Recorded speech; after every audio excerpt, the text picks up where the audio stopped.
Ja, maar het lied had zijn eigen weg al gevonden natuurlijk in Nederland. En wij hoorden al zoveel mensen die van vakantieeilanden terugkwamen en zeiden van... hey, kom, pak je Lasso maar. Dus toen zeiden wij van, ja, dan is het een goede zaak om hem dan ook op te frissen. Helemaal opnieuw in te zingen, nieuwe beat eronder. En dan is dit de remix 2009 geworden. Zeg, we hebben het in Westendorf al eens een keer over gehad. Dat het eigenlijk al een hele grote hit was in het land, maar nog niet op radio en televisie. Ja, het is gelukt.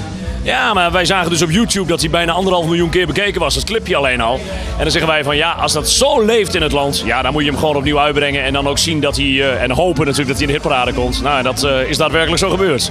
Cowboys en Indianen laten we nu zoals het is. En we gaan nu bezig met een nieuw nummer. Daar hebben we ook weer een heel leuk idee over. Dus er wordt ook weer een hele leuke feeststamper.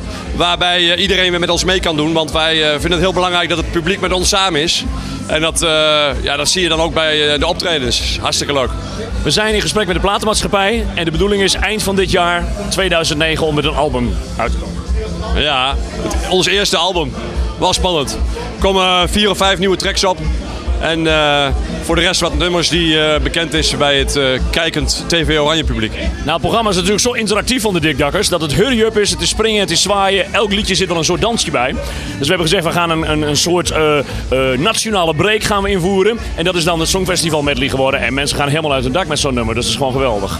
Dat is de oude postzak van weleer. En alles wat vroeger ooit eens een keer uitgebracht is, komt weer terug. En wij dachten, laten wij de postzak maar eens weer in ere herstellen. Nou, dat hebben wij gedaan. Dus krijgen we heel veel leuke reacties op ook. Alles wat vroeger is uitgebracht komt weer terug, zeg je. Ja, dat doet me een beetje denken aan die volgende single. Welke volgende single? Ja, dat is vast ook iets ouds in een nieuw jasje.